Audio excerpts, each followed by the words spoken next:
Every morning they come out and they fall off sometime later in the day. But then the next morning you get a whole new set of flowers in the morning. And it's pretty neat.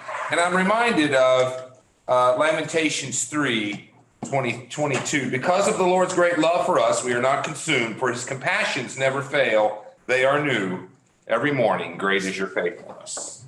And so I just thought that was pretty neat. But if you ever want to check out a Mexican petunia, it's a pretty neat flower. I think it illustrates this scripture. But in any event, we are discussing discipleship in our culture. A secondary line of this is our responsibility to teach the younger people, younger generation, and to pass on the faith, no matter what the culture is around us, whether it be favorable or not. An interesting thing as I ponder these things that we've been discussing, the times that our culture, the times that we have perceived that our culture has been favorable to us, it hasn't always been necessarily that good. Even the times that we thought were favorable, because if you think about it for a moment, back in the days of Israel, the times when they prospered, what normally happened shortly after a period of prosperity? They turned from the Lord. They turned from the Lord. Yeah, they turned from the Lord. And it was times that were going through hard times that they ended up repenting and turning back to God. And that was a procedure that happened back and forth. And we have to just basically see the quote good for what it really is.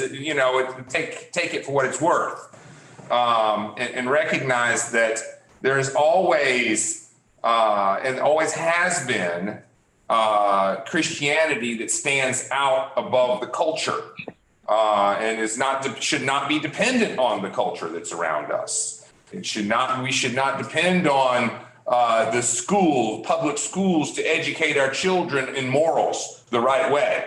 We should never do that. Should never have done that. It should always be done at home. Now that's not to say that I would want public schools to teach the wrong thing, which in many cases is happening now. But I'm just saying we should never abdicate responsibility for what God has given us as the church. And I'm not even just going to say parents, I mean the church, for our role in teaching the younger generation what's right. So in any event, we have a topic today that is, once again, is not, we would not consider it something so delicate. And I apologize if anyone ahead of time to anyone who may be offended by the topic, but unfortunately, it is prevalent in our culture today. We are in chapter 10.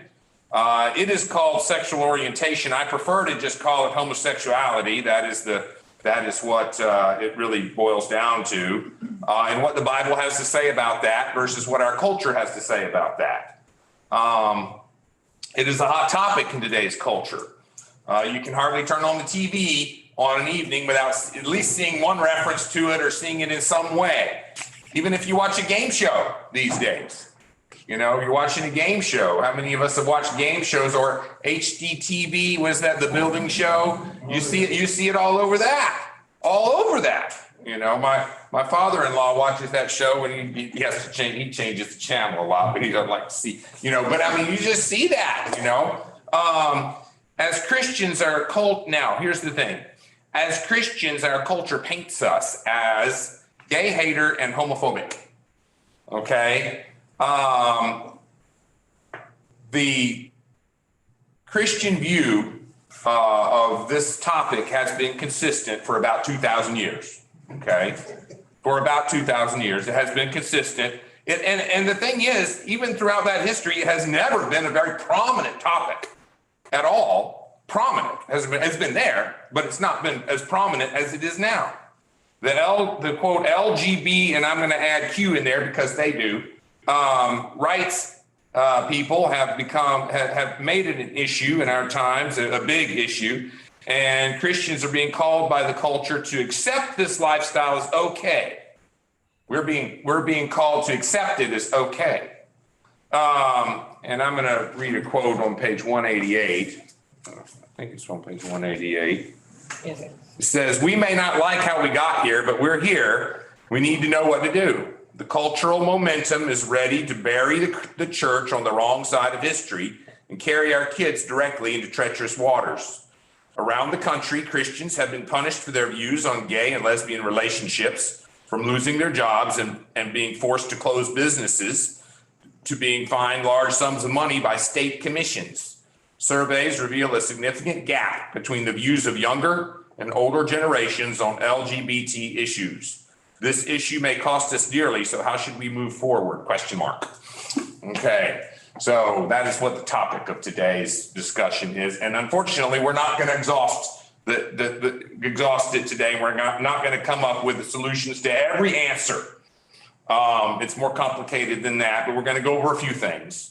And namely, we're going to go over some things that Stone Street and Kunkel cover from the book. If you have not read the chapter, I do recommend you reading it.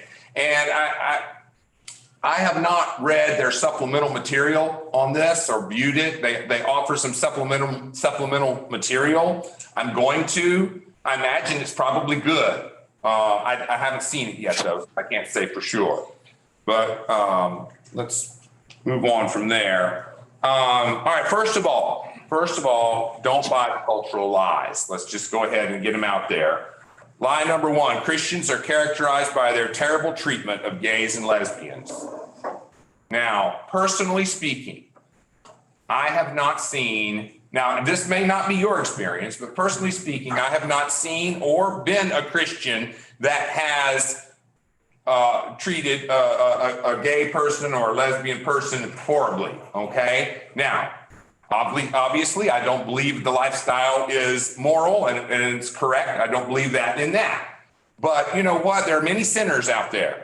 There are many people out there, and Jesus loves them all. And we need to recognize that. And no matter what people struggle with, or what inclinations people have, we are all still made in the image of God. No matter how much we have tarnished that, we are all still made in the image of God, and Jesus died for every one of us. And so we need to recognize that. Hopefully we have not been part of that stereotype of quote, Christians characterized by their terrible treatment of gays and lesbians. That should not be. Now, personally speaking, I have not seen it. I've seen people treat others with kindness, treat gays and lesbians with kindness. And even if they didn't accept the lifestyle that they were participating in. So in any event, let's see, look here, there's one particular example of a teenager that Brett Kunkel has highlighted here. And this is anecdotal, obviously. It's just one example, okay? But, you know, he asked him, he said, "You've grown up in the church, right?" And he said, "Yeah, I've grown up, gone to church all my life." "Well, have you experienced Christians who have mistreated gay people?" And he said, "No." "Well, then why do you think that it's happening?" Well, the answer is because the media is putting that out there. The media is characterizing us as that. When the Westboro Baptist Church and others hold up signs that say God hates fags, okay? You know, that's what they put on the TV. And so they think everybody's like that, you know, and that's not all Christians. That doesn't represent me. It doesn't represent most, I don't think it represents most Christians. But in any event, we are obviously not treated fairly by the media. All right, Kim? Sometimes I wonder, well, first, we love the person and hate the sin, which is exactly what you're saying. But how many of us separate out when we see a couple that are the same sex, you know, holding hands or perhaps engaged in a kiss in public versus a couple, if we know it, that are not married and they have a relationship outside of God. Yeah, we're going to get to that. That's good. That's an excellent point. That's an excellent point, which we will get to. That's actually one of the action points here to think about. But that's an excellent point, Kim. Sometimes we are discriminatory in our sins. we separate the sins out, so, and we'll talk about that in just a minute. But the second lie is this. I guess before we go on to that, let me just encourage us not to participate in this. And I'm going to call it a false narrative that's out there that Christians are mean-spirited, okay, toward people who are of this inclination, okay? Lie number two, and this is true to this day. Gay people are born that way. No, it's not.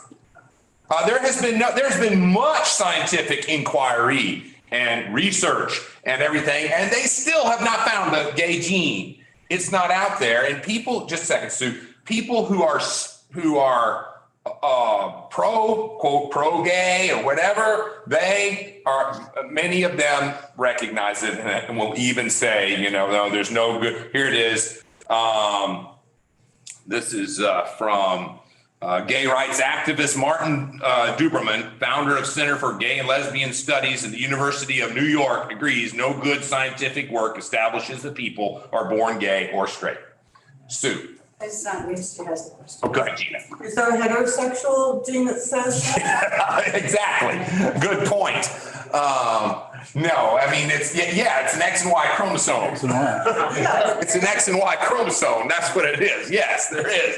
And everybody has one or the other, or both. So do gay people. Yeah, exactly. But it doesn't determine whether there is no good scientific work that establishes people are born gay. There's no scientific fact that says they're not. And I'm just opposing because I stand up for them. My son is gay and I believe that they are born that way. Okay. I mean, just like heterosexuals are born that way. Well, there are many identical twin studies that have come out that have said that have shown actually the percentage is that in identical twins, only 15% of identical twins, which means 85% are not,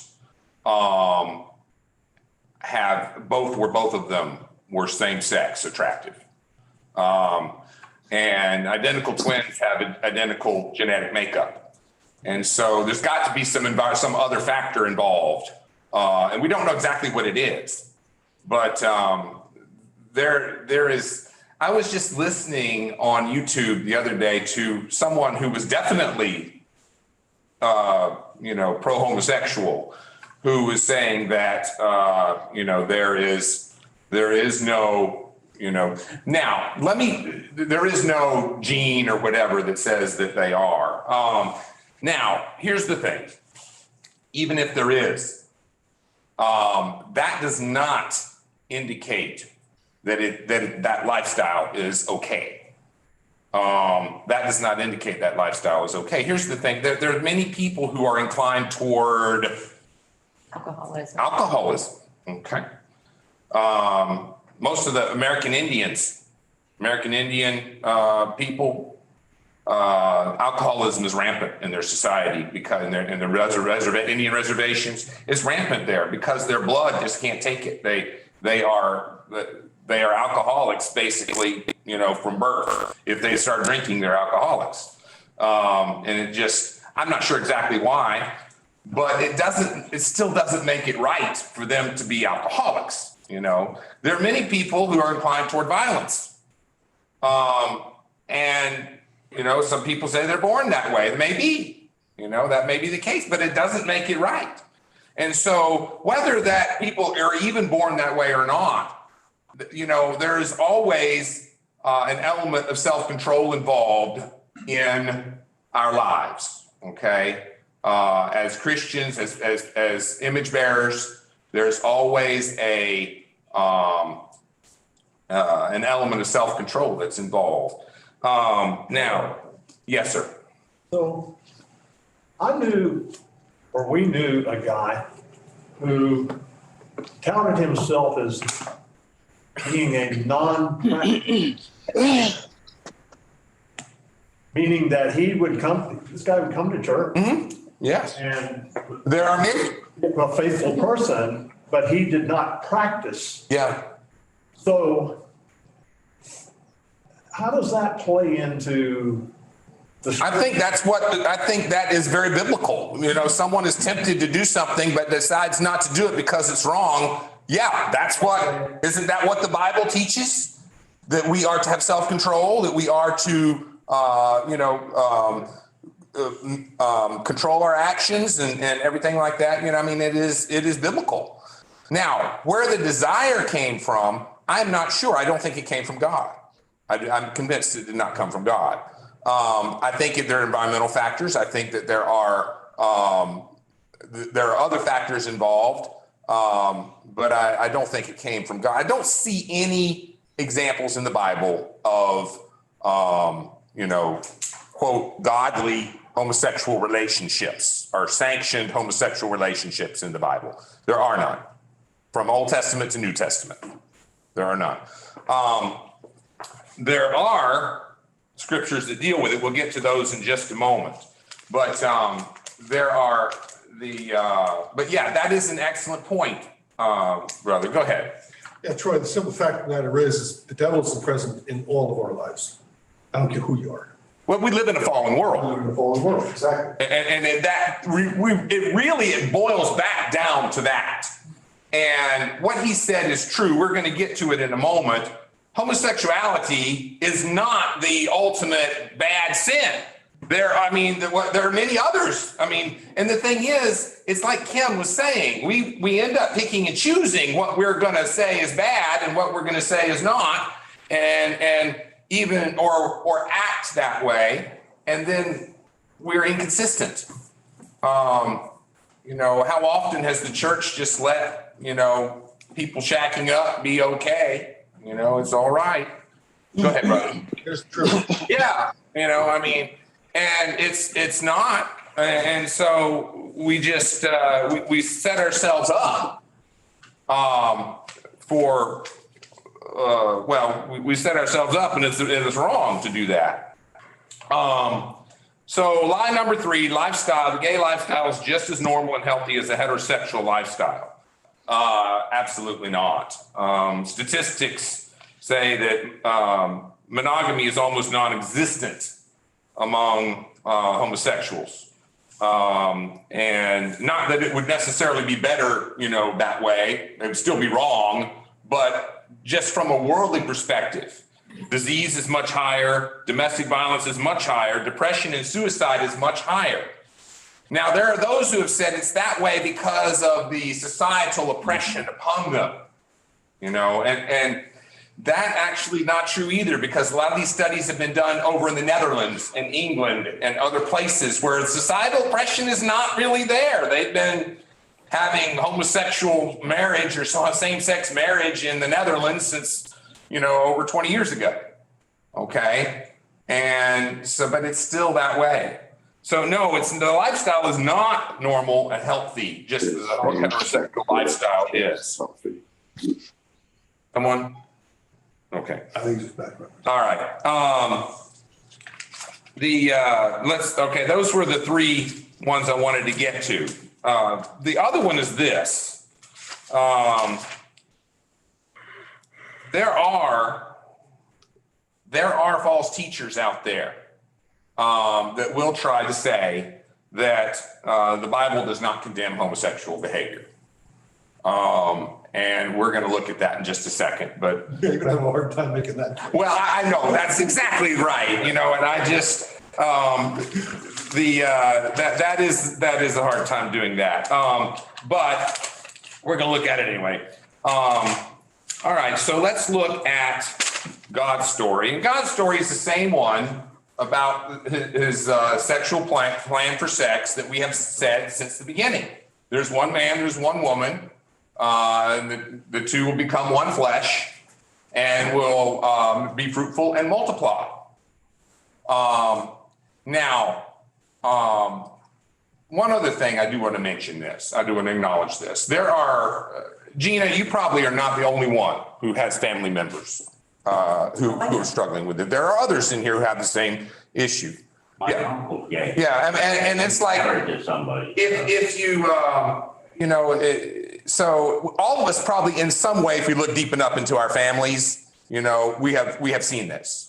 So, I mean, it's not isolated cases. They are there. That's why we have to talk about this. Where are we here? Homosexual practice is not. Christians have been accused of homophobia. Phobia means what? Fear. Phobia just means fear. Okay. Fear is not the issue. The issue is moral right or moral wrong. Okay. That's the issue. And homosexual practice actually is sin. Romans 1. Let's look at Romans 1, verse 24. Romans 1, verse 24.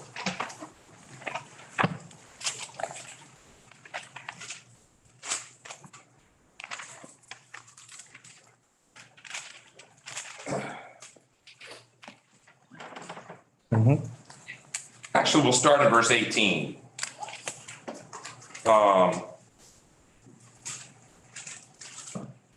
The wrath of God is being revealed from heaven against all the godlessness and wickedness of men who suppress the truth by their wickedness. Since what may be known about God is plain to them, because God has made it plain to them. For since the creation of the world, God's invisible qualities, his eternal power and divine nature have been clearly seen, being understood from what has been made, so that men are without excuse. For although they knew God, they neither glorified him nor gave thanks to him, but their thinking became futile and their foolish hearts were darkened.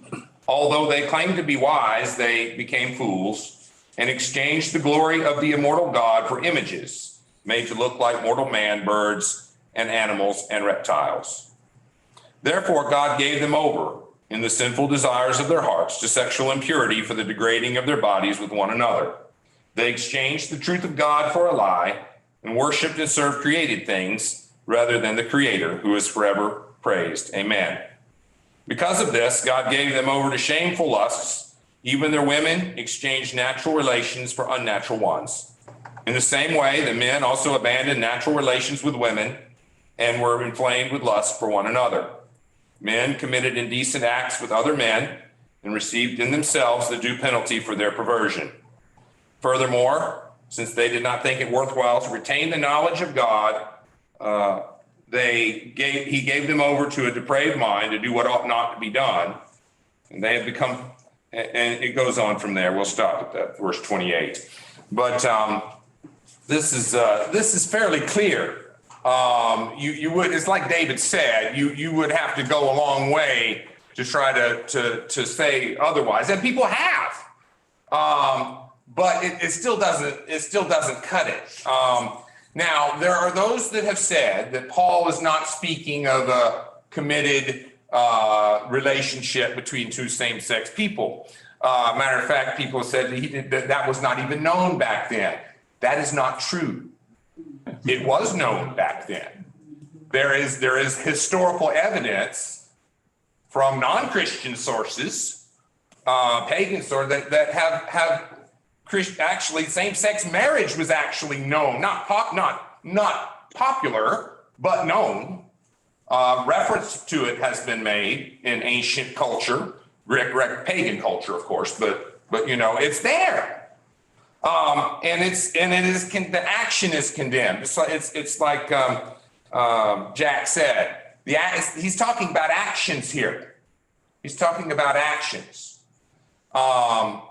There are groups of people that are former, should we say, formerly same-sex attracted, but are not now. That community exists out there. It's not popular. It's not in the media, but it's there. And So in any event, this is sin. It is not it's something, it has to do with what is right and what is wrong. Now, we are free moral agents. We are free moral agents. We are responsible for our choices. Now, we may not be responsible for what we're attracted to, or at least at first we aren't. At first, maybe, but we are responsible for what we do with that. Okay. Argument is that it's not a choice. You know, the decision to act on it is a choice, though. Absolutely. The decision to act on it is a choice. That's a choice. So we do recognize, I think everyone would recognize that. There are many Christians who we would look at as heterosexual Christians called to live a celibate life. There are many Christians who are single, who have no prospect of getting married anytime soon. And you know, that is just the way it is. And you know that I'm going to read a quote from page 197 from this. See if I can read it. 197. It says, homosexuality attempts to replace God-given identity with self-identity. The culture replaces God's governance with self-governance. We don't answer to God, we answer only to ourselves. We're autonomous, declaring, I'm in charge, and the culture shouts back approvingly, do whatever is right for you. Every desire is legitimized. Everyone sanctions their own sexual decisions. And that is where we are in our culture right now. That is not the Christian view of sex or the Christian view of morality at all. We are called to look to God for what we do with our lives and what moral decisions we make. Richard and then Kim. I've got so many things spinning in my brain, I don't know if I can get them all out. There's 3 or 4 of us in here who grew up Catholic.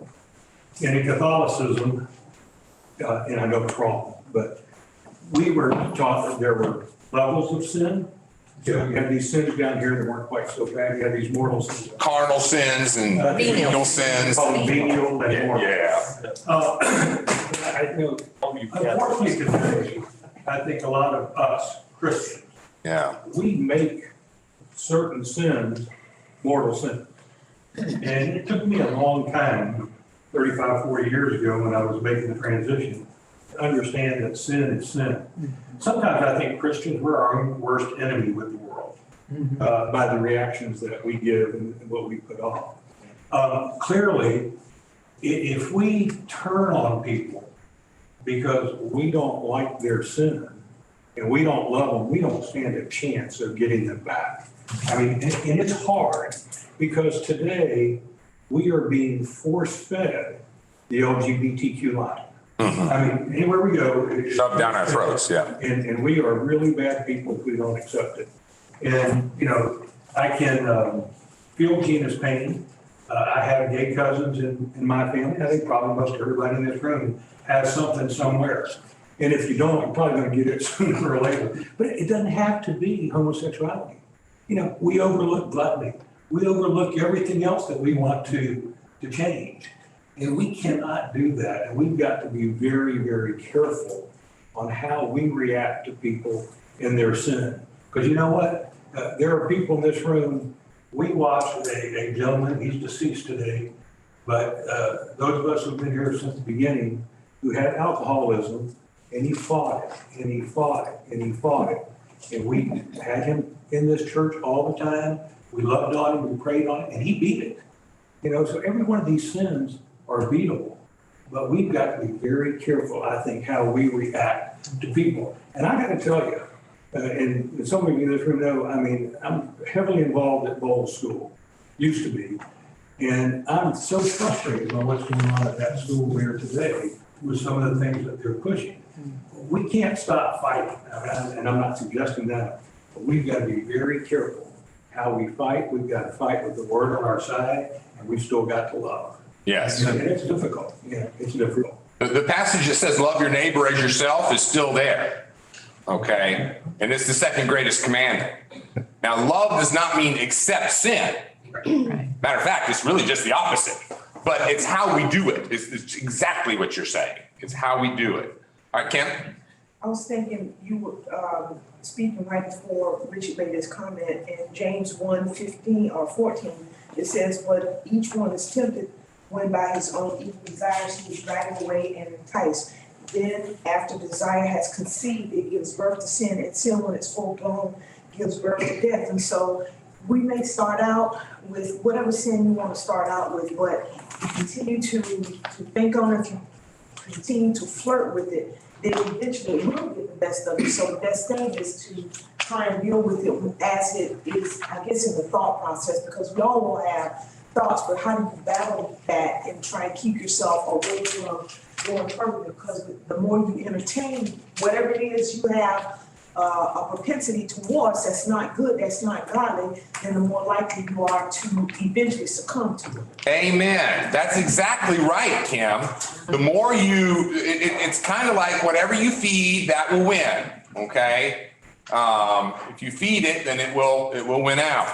All right. Action steps. Let me go ahead and go through these. The first one that's given is acknowledge that sexual brokenness is not confined to homosexual behavior. You know, that's exactly what I think Richard was saying. And really, sin is not confined to sexual brokenness. There's many other sins that have to do with other things as well that we kind of don't talk about or don't really think, quote, don't think it's that bad. You know, they don't manifest themselves quite as dramatically, you know, or whatever. Like greed. Greed is one of those ones. You know what the Bible calls greed? It's idolatry. You know, it's idolatry. You know, I mean, just many other things that are out there. Gossip. You know, I mean, those things. But now I will say this. Some sins, even though all sin has the effect of separating us from God, some sin has more effect on this side of eternity than others. Okay. I mean, you can debate with me on that. I can give you examples, but the thing is though, we need to be fair. Go ahead, brother. I think one of the issues that people struggle with and miss sometimes is not how evil is the sin. It's, do you recognize that it's a sin? Because if you don't recognize it's a sin, you can't repent of it. That's right. And that's really where we were going with that. There are other scriptures that I just read Romans. There are others in there. If you want to look at the chapter 10, there's 1 Corinthians 6, 9 through 10. There are Old Testament passages that speak of it, etc. But yes, you do have to recognize that the behavior is sinful. Yes, yes. The behavior is sinful. And that's what Paul speaks of is the behavior here.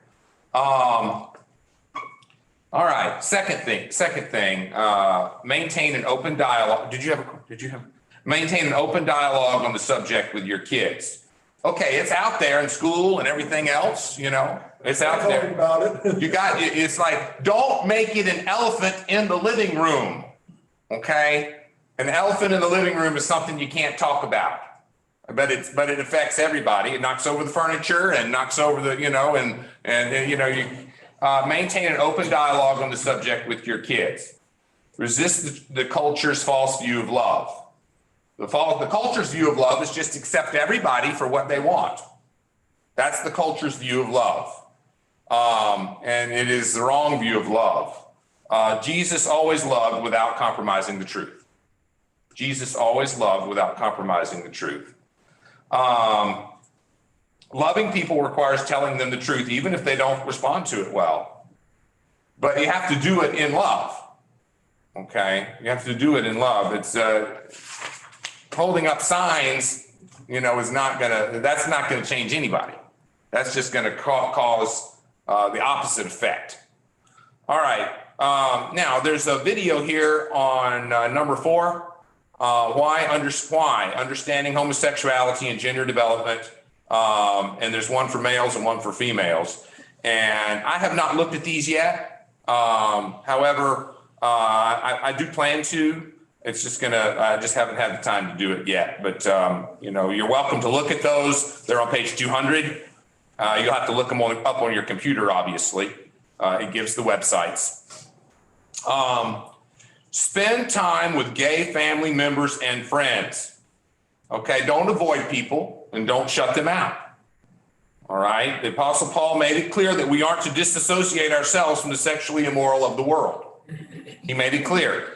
Since then, you would need to go out of the world, he said.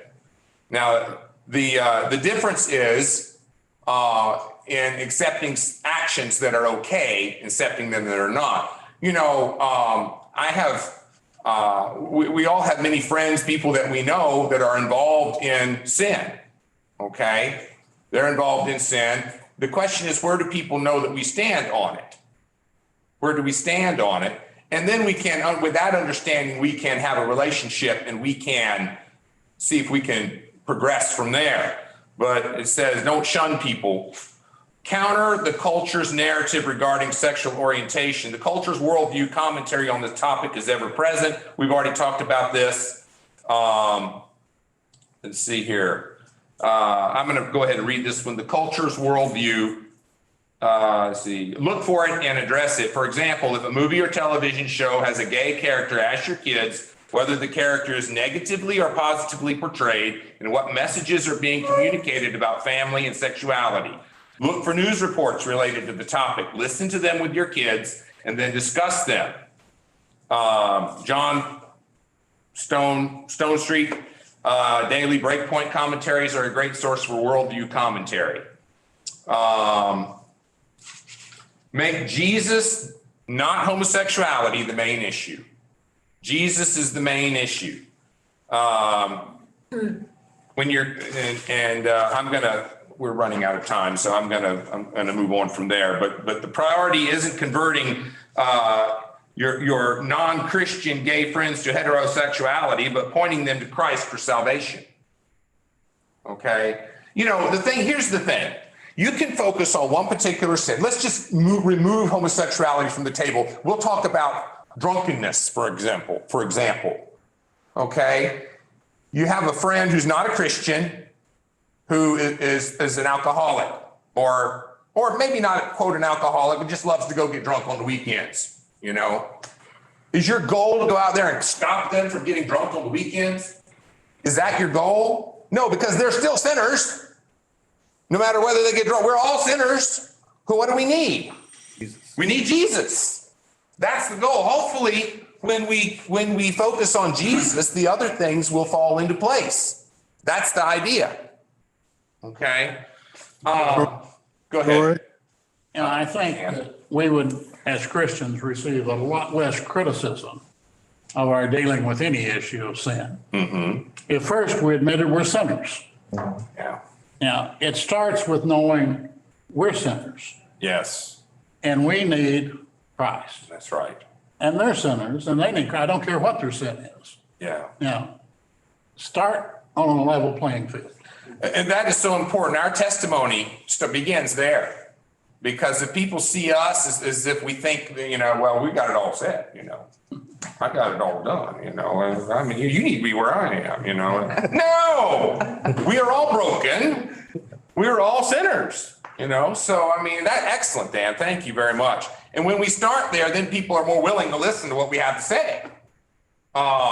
Anyway, but that's make Jesus, not any particular sin, the main issue.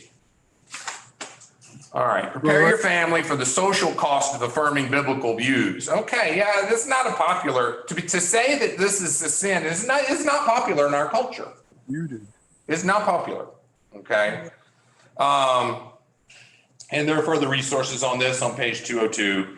And there is some examples given, a positive example. Hope casting is what it's called at the end of the chapter. There of some success stories, but we're going to go ahead and close it out with that. I think has the first bell rung? Yeah, the first bell rang. It's not quite time. You have 3 minutes. Okay. Well, yes, Richard. One more thing, we've got a powerful tool in our quiver, and that's prayer. And we need to be praying every day for our kids and grandkids. We've got the opportunity here to select the name, pray for young kids in elementary school on a daily basis. You know, and I can remember being taught by my father-in-law to pray for godly women to come into the lives of my boys as they were growing up and vice versa. I just think that we cannot deny the power of prayer because we don't know when if we're praying for something specifically, we don't know when it's going to be answered, but we don't quit. And prayer is the most powerful tool we've got. Amen. Yeah, it is. Thank you, brother. Yes, Nancy? Just kind of piggybacking on what Richard said about the elementary school age, you're talking about talking with your kids, and the elementary age is not too young. As an elementary teacher, I can tell you, they talk about it. We have friends that have an 8-year-old that was asking his dad about, seeing it on television and asking about it. And, of course, his dad didn't want to really, he said, I'm not ready for this. I didn't want to approach this soon. And like Troy told him, if you don't talk about it, he's going to get the answer somewhere else. Yep. Yep. So they're not too young. They're not too young. Jack? Make no mistake about it. This issue is more than just a little bit here, a little bit there, a little bit somewhere else. This is a movement. This thing has taken off in the past 30, 40 years, and it has become a much bigger issue than it ever was in the past. I agree. And boy, it's got strength, and we need to be on top of it. Any others? All right, there's the bell. Thank y'all very much. Appreciate it. Thank you, Troy. Thanks, everybody out there.